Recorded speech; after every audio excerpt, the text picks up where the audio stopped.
Masa selamat je Anggaran. 3 tahun lah 3 tahun 3 tahun Anggaran 3 tahun. Lepas dekat Padini tu Pindah masa tu duduk KL pula. duduk KL. Dia duduk Kajang. Lari kerja kedai snooker je. Jaga kaunter member minta tolong. Masa tu memang ada ujian sikit baru berhenti kerja. Faham. Lepas tu ujian member cakap main sini tolong jaga kedai. Cakap tak boleh jaga kaunter je kan. Dia okay. Snooker dia timing dia petang hingga ke malam lah kan. 24 jam. Tapi kerja tak ada 24 jam dari shift lah. Shift lah.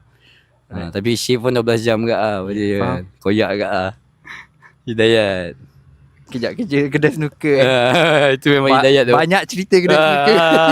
Memang Hidayat tu. Lucky ball.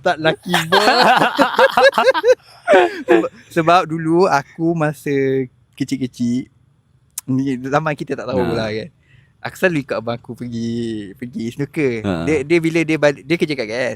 So bila dia balik kampung, dia nak dapat member kan. Dia cakap jom lah pergi kedai snooker teman aku. So tengoklah dia main lucky ball dekat apa semua. Cakap dia ni berjudi ke. Tapi tak ada lah. Bila aku tanya betul tak ada pun. Dia Masuk sonok ya. So masa kerja kat kedai snooker,